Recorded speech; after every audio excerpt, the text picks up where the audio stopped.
Good morning, dear student. This is our part 4 of the lesson Electoral Politics, in which we will understand today a new topic, and that is election campaign. मतलब जब election की date declare होती है और उम्मीदवार अपना nomination भरते हैं थ्रू डिफरेंट पार्टीज़, तो वह इलेक्शन का कैंपेन मतलब इलेक्शन का प्रचार कैसे करते हैं, how those candidates are best, how their party is best. तो इस प्रकार से वो अगर इलेक्ट हुए तो कितना काम करेंगे, कैसा करेंगे, उस किस प्रकार से अच्छी पॉलिसीज़ बनाएंगे, ये कैंपेन के ज़रिए वो वोटर के सामने आते हैं और बताते हैं। Election campaign. The main purpose of election is to give people a chance to choose the representative. आपको पता है इलेक्शन का मेन उद्देश्य यह है कि लोगों को एक चांस मिले अपने रिप्रेजेंटेटिव चुनने के लिए। हमने देखा है कि it is not possible to all people to stand in election and to be seated in a parliament और इन अ लेजिस्लेटिव असेंबली। इसीलिए हम क्या करते हैं, हमारे रिप्रेजेंटेटिव को भेजते हैं और उनके ज़रिए काम करते हैं, क्योंकि अगर सभी लोग पार्लियामेंट में बैठेंगे या लेजिस्लेटिव असेंबली में बैठेंगे तो फिर बाकी के काम कौन करेगा? Who will be the farmer, who will be the teacher, who will be the doctor. इसीलिए it will not possible to stand all people in election and to be seat in a parliament. The government and policies they prefer, इसलिए हम हमारे representatives को चुनते हैं, government को चुनते हैं और फिर वही रिप्रेजेंटेटिव हमारी पॉलिसीज़ बनाती है।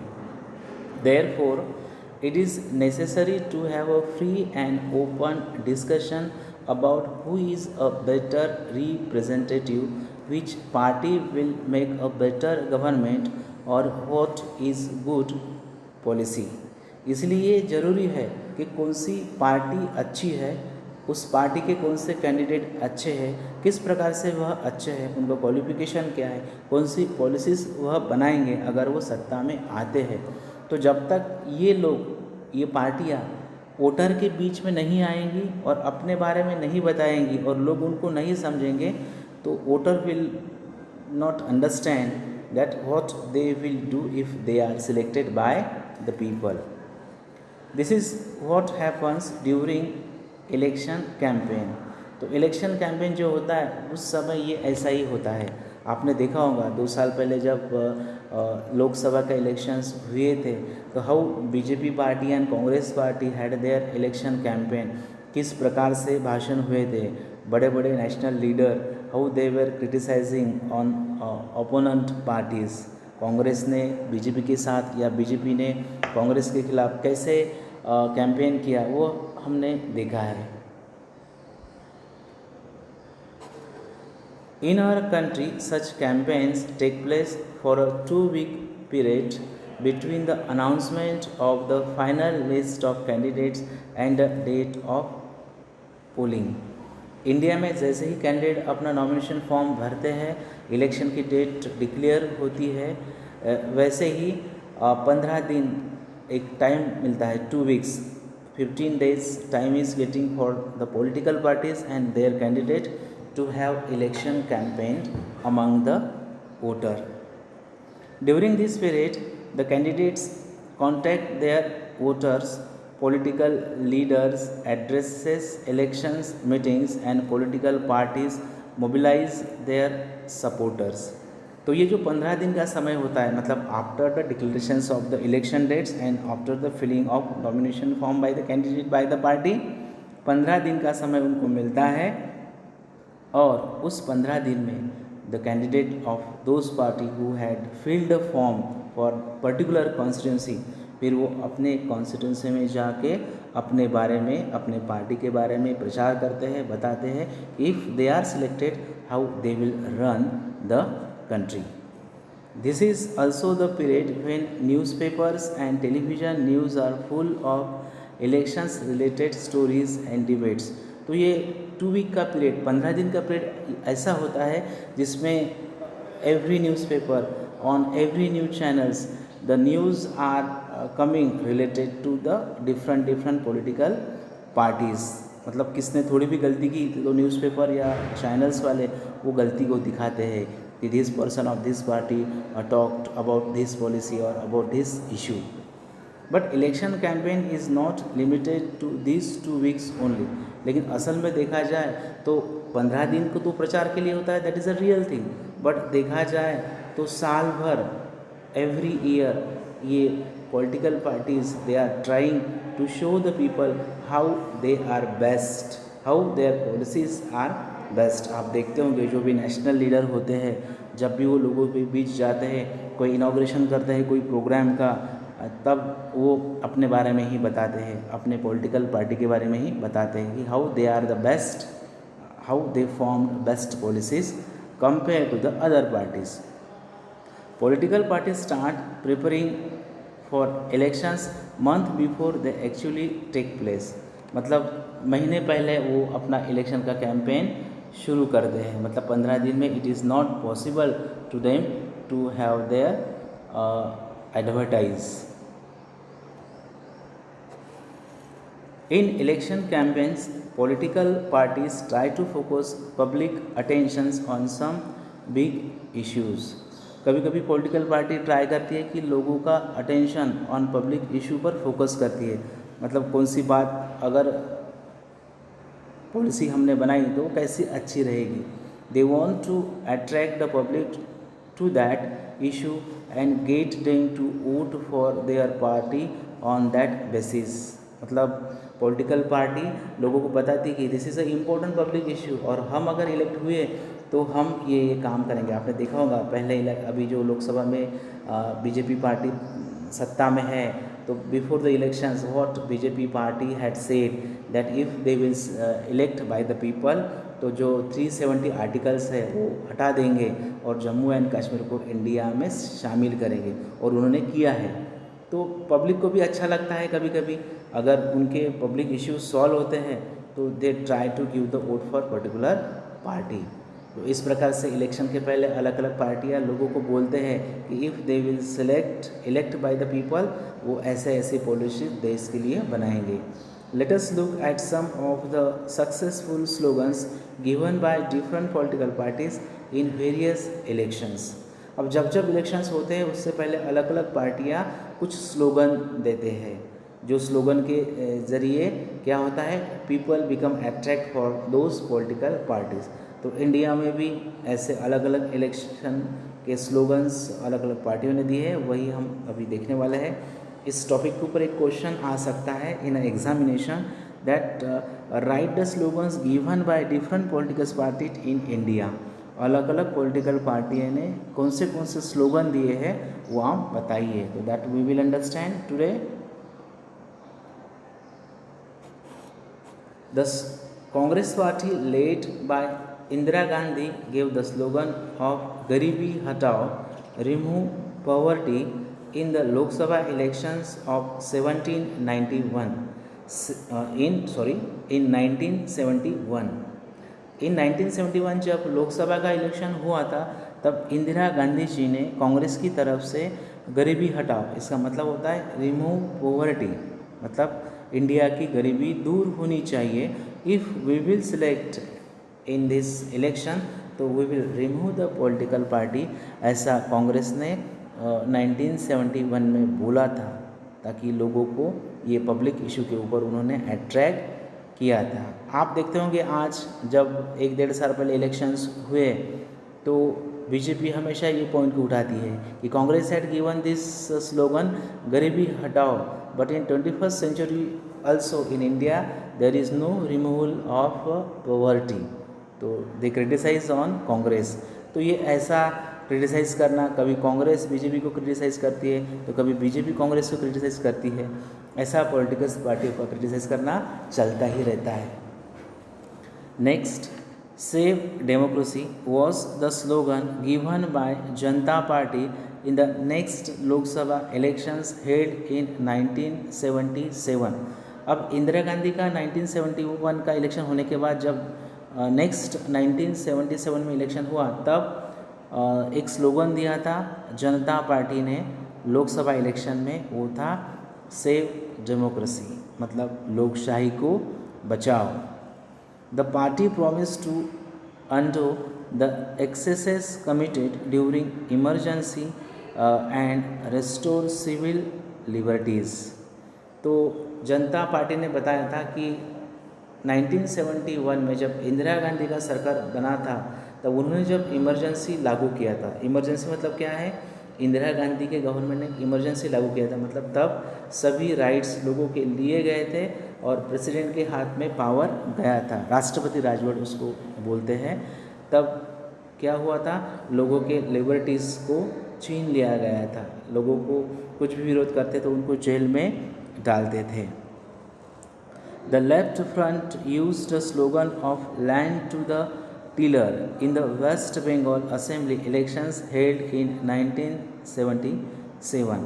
अब जो लेफ्ट फ्रंट थे, जो ईस्टर्न पार्टीज थी, उन्होंने एक स्लोगन दिया था लैंड टू द टिलर, मतलब टिलर मतलब जो खेती करते हैं वह, मतलब जो खेती करेंगे उनका ही लैंड होगा।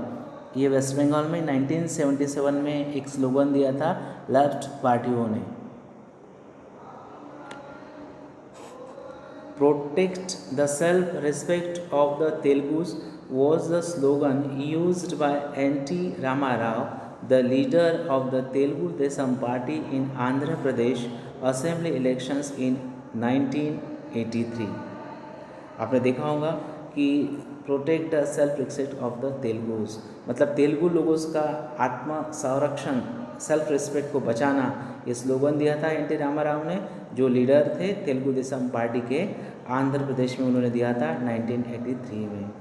इन a democracy it is best to leave political parties and candidates free to conduct their election campaigns the way they want to. तो डेमोक्रेसी में ऐसा होना चाहिए, जो भी पॉलिटिकल पार्टियाँ होती है और कैंडिडेट होते हैं, they should be free to have their campaign, to have their advertise among the voters.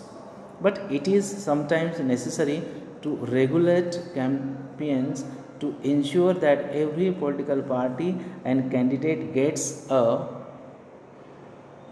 fair and equal chance to complete।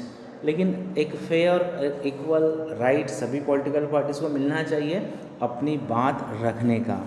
According to our election law no party और candidate can.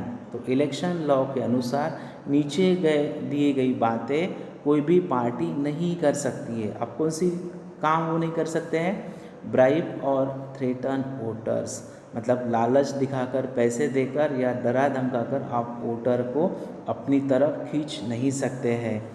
Appeal to them in the name of caste और religion, जाति के आधार पर या धर्म के आधार पर आप किसी वोटर को नहीं बोल सकते कि मैं हिंदू हूँ, as a candidate of your constituency तो सभी हिंदू ने मुझे वोटिंग करना चाहिए, या फिर मैं मुस्लिम हूँ तो सभी मुस्लिम ने मुझे वोटिंग करना चाहिए। ऐसा जाति के आधार पर या धर्म के आधार पर कोई भी कैंडिडेट इलेक्शन में अपना कैंपेन नहीं कर सकता है। Use government resources for election campaign. अब जो भी गवर्नमेंट के रिसोर्सेज होते हैं इलेक्शन कैंपेन के समय, कोई भी कैंडिडेट पब्लिक ऑफिसेस को, फोर व्हीलर को, एरोप्लेन को, हेलीकॉप्टर को, कोई भी कैंडिडेट उस समय गवर्नमेंट के चीज़ों को यूज़ नहीं कर सकता है, ओनली उस 15 दिन के पीरियड में। Spend more than 25 lakhs in a constituency for a Lok Sabha elections और 10 lakh in a constituency in an assembly election. Lok Sabha का इलेक्शन के लिए 25 लाख के ऊपर वो खर्च नहीं कर सकते अपना एडवर्टाइज़ करने के लिए, और असेंबली इलेक्शन में 10 लाख के ऊपर वो खर्च नहीं कर सकते। ऐसा एक बाय द इलेक्शन कमीशन एक उनको क्राइटेरिया दिया होता है।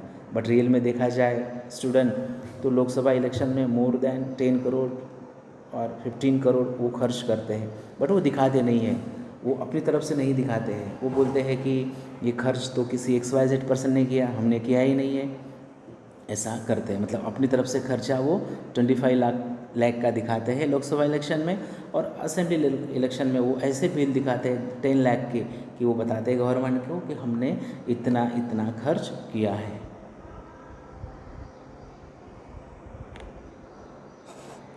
If they do so, their election can be rejected by the court even after they have been declared elected।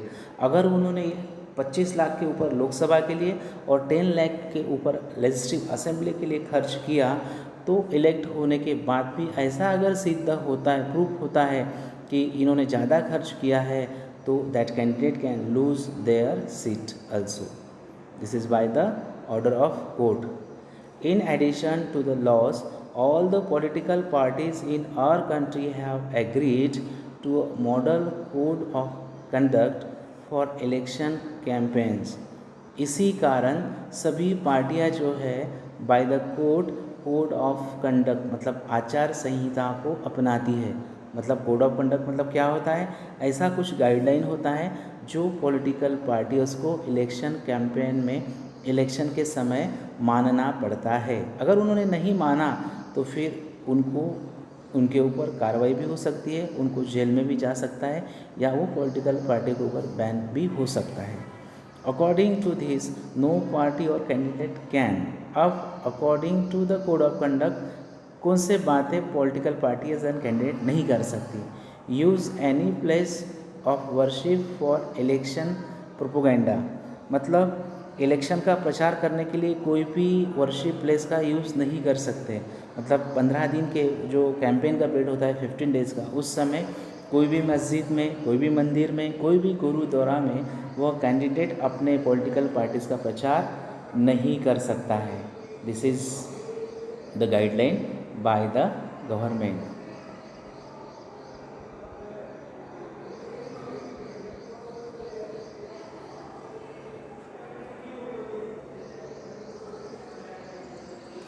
Use government vehicles, aircrafts and official for elections. मतलब कोई भी government का vehicle, 4 wheeler, aircraft, aeroplanes and officials for elections. मतलब कोई भी offices government का वह use नहीं कर सकते हैं कैंपेन के समय, बाद में वो कर सकते हैं।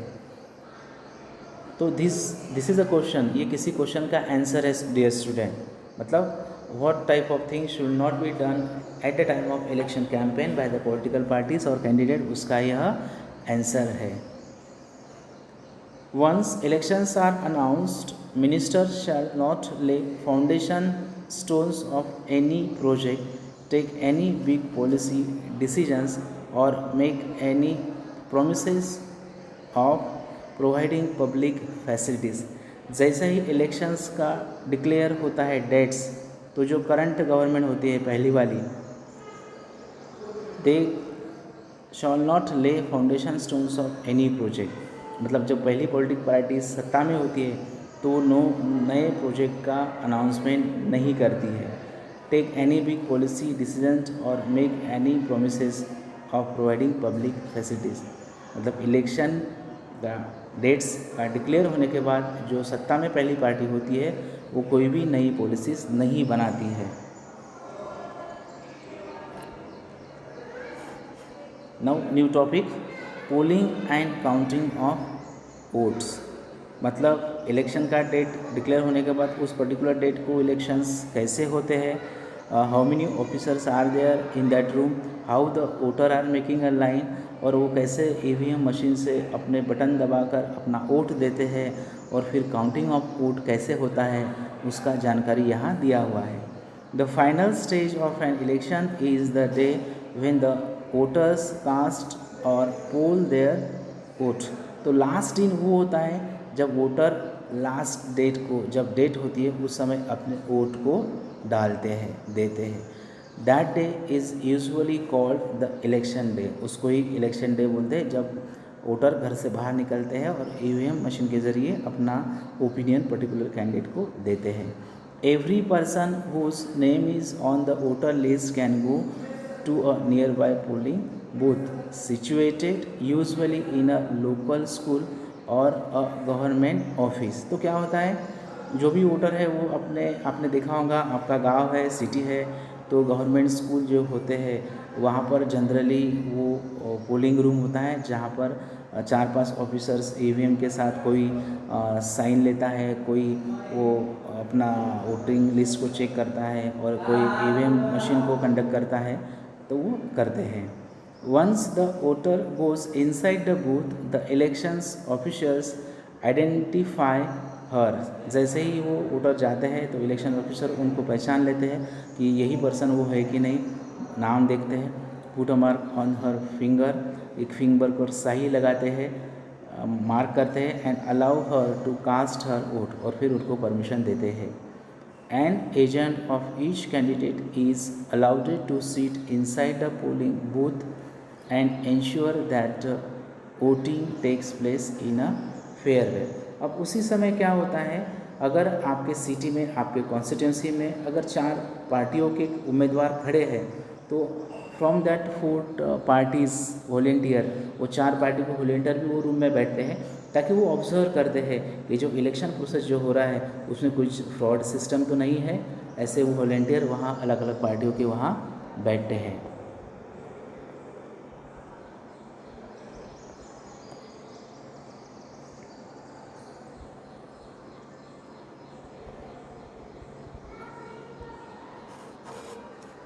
Earlier, the voters used to indicate who they wanted to vote for by putting a stamp on the ballot paper. आपको पता था 15-20 साल पहले क्या होता था, वोटर क्या करते थे, एक उनको पर्ची मिलता था, पेज मिलता था जिस पर सीरियल नंबर, कैंडिडेट का नाम और उसका फ़ोटो और उसके सिंबल पार्टी का रहता था, जिस पर एक स्टैम्प उनको मिलता था और वोटर उस स्टैम्प को उस पर्सन के सामने लगाते थे. उसको बोलते थे बैलेट पेपर.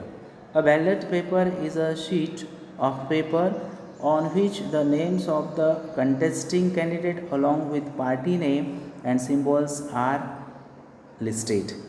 मतलब बैलेट पेपर पर कैंडिडेट का नाम, पॉलिटिकल पार्टी का नाम, सीरियल नंबर और उनका सिंबल होता था, जिस पर हमको एज अ वोटर स्टैम्प डालना पड़ता था और फिर वो पर्ची हमको उस बॉक्स में डालनी पड़ती थी. बट अब मॉडर्नाइजेशन में ईवीएम मशीन आया है, इलेक्ट्रॉनिक बैलेट मशीन जो आया है, इलेक्ट्रॉनिक वोटिंग मशीन जो आया है, EVM means electronic voting machine, उसके ज़रिए हम अपना वोटिंग करते हैं. Nowadays electronic voting machine, question can come, what is a long form of EVM. तो ईवीएम को लॉन्ग फॉर्म क्या है, electronic voting machine. Nowadays electronic voting machines EVM are used to record votes. अब modernisation में क्या होता है, we are using EVM to give our vote. The machine shows the names of the candidates and the party symbols.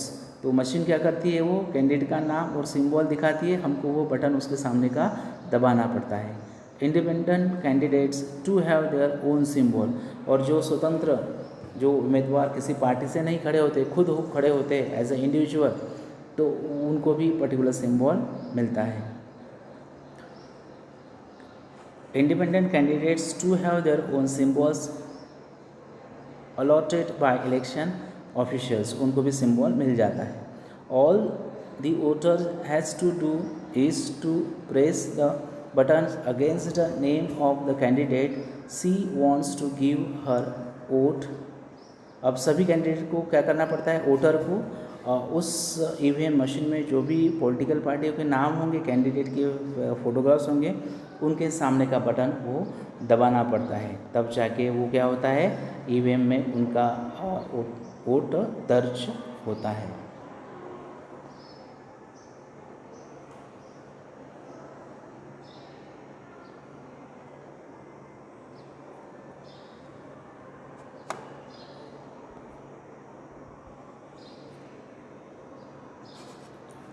Once the polling is over, all the EVMs are sealed and taken to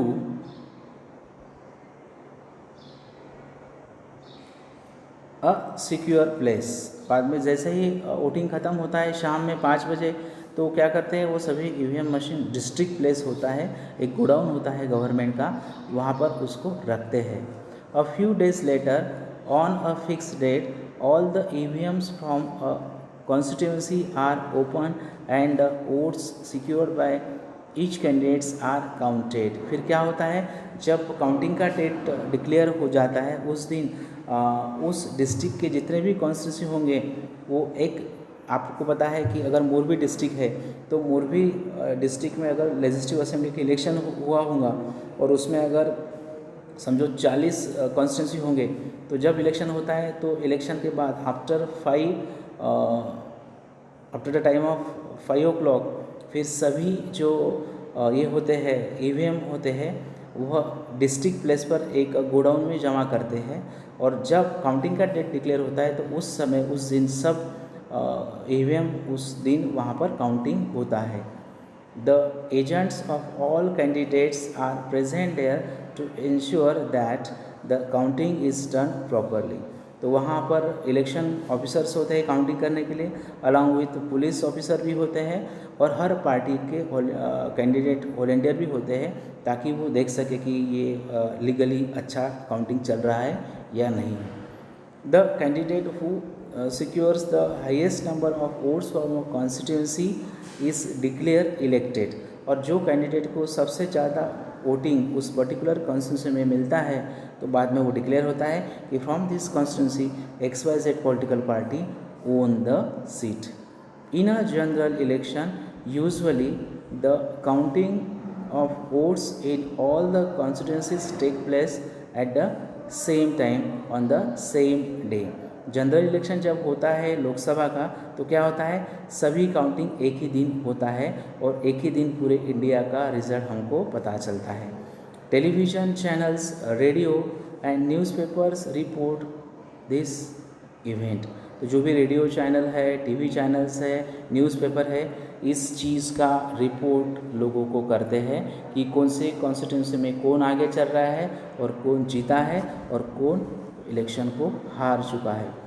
within a few hours of counting all the results are declared and it becomes clear as to who will form next government. कुछ ही घंटों में ये तय हो जाता है कि which party got best or more votes and who will form the government। So dear student, this was all about our part 4. Remaining part of this lesson we will continue in our last part, and that is part 5. Till then, goodbye.